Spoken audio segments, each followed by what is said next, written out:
Hello, everyone. Welcome to the Redmen TV and your latest episode of Expert Insight. My name is Dan Club. I'm absolutely delighted to say I'm joined by renowned football coach Saul Isaksson-Hurst for this one. Saul, how you doing, mate? You good?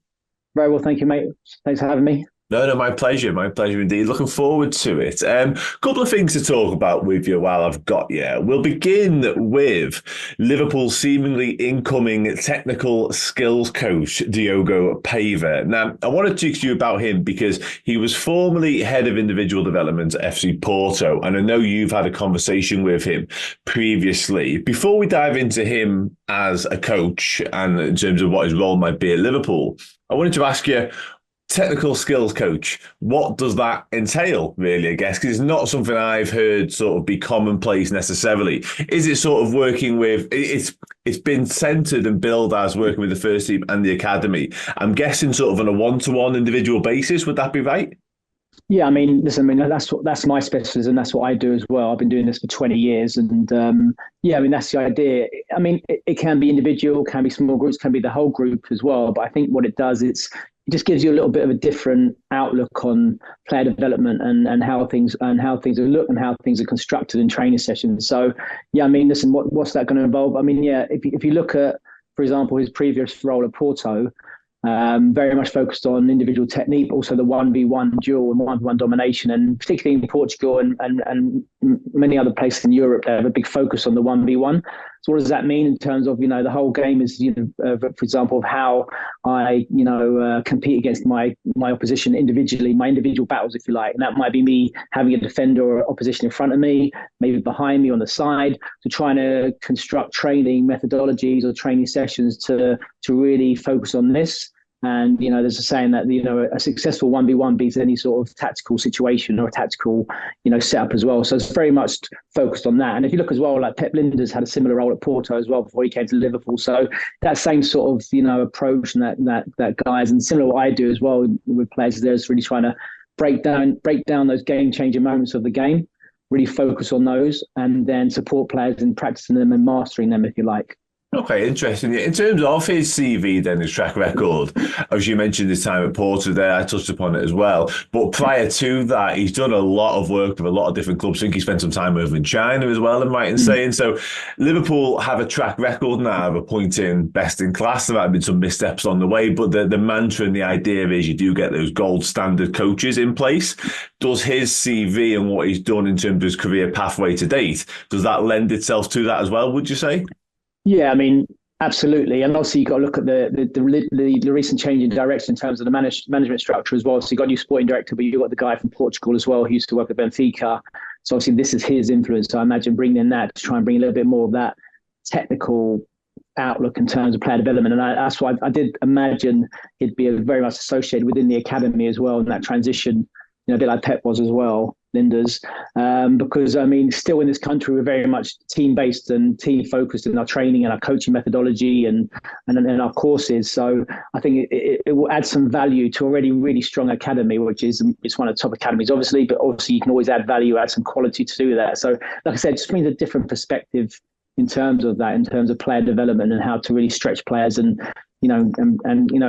like, I mean, I was lucky to work at some top clubs, same as Liverpool. It's not just about player development; it's about developing players for the first team, but important Champions League football. You're trying to develop players for the very highest level. So these sorts of things and these sorts of approaches will definitely add value to the academy and the first team. Yeah, absolutely. I didn't even think about his Pedro Marquez guy we got from Benfica. I didn't even think about his influence on this decision. But yeah, it makes absolutely perfect sense. Yeah, and between me and you and all the listeners, obviously, I mean, I know they spoke to somebody else in Portugal as well from another Portuguese club, another big Portuguese guy to come in, and he didn't actually go for whatever reason. So I think that's definitely, that sort of, outlook and bringing some, that sort of, like I say, that individual focus to support and add value. Yeah, it makes perfect sense. Liverpool and Portugal have sort of obtained this relationship over the past few years, actually. I know Julian Ward, one of the previous sporting directors, who's now back in the building, actually, in some capacity. He's got a lot of links, a lot of ties there. Some of our transfers from a first-team level have come from that part of the world as well. So, yeah, it's definitely an ongoing thing that Liverpool are looking to enhance and build upon. So it's very interesting. And I guess in a more general sense then, Saul, how did you find him? I mentioned you interviewed him. I think it was quite an intensive, quite an extensive conversation that you had. Come across well?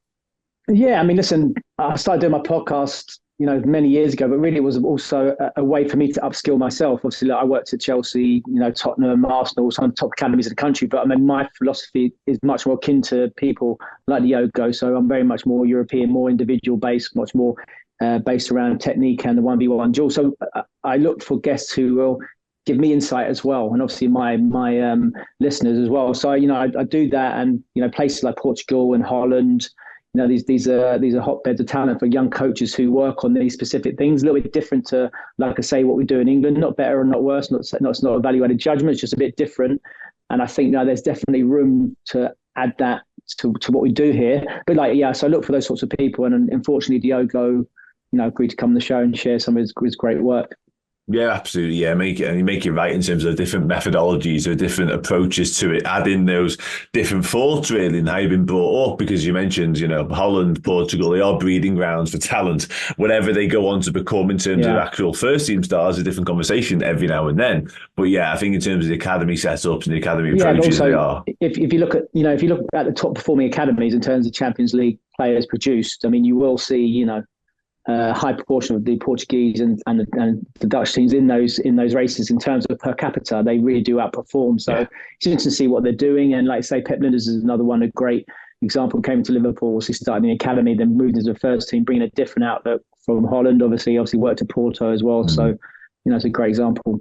No, absolutely. And tapping into that is a no-brainer, really, isn't it? Vitor Matos as well, who we were lucky enough to interview before we left the football club. He was that sort of bridge between the academy and the first team. So it looks as though Liverpool are continuing on a similar sort of thought process anyway. You mentioned... Can I say that as well? It's like essentially, because that's a lot what I do. I work with a lot of young, like Premier League players on the cusp. I mean, there's so much room for development even in pros and young pros as well. And they talk about those marginal gains. How we're going to get those guys over the line. And if you're like a top club like Liverpool, that sort of transition, like you called it, is so important. And how we look at it and how we can say, what do those players need? That little bit extra. It might be a 1% here, 1% there, and that's going to make the real difference. If you know what I mean. No, absolutely, yeah. And Liverpool, as I mentioned, Liverpool have had very successful time of it of late, of doing that and doing it successfully as well. Some of those players have moved on to pastures new this summer alone. Bobby Clark obviously gone on, Stefan Pachetis likewise, but there's still some of the lads in the round, a few loanees now, of course, but the Carabao Cup final is the case in point of what I'm trying to get at here in terms of what Liverpool have done from an academy perspective in recent times.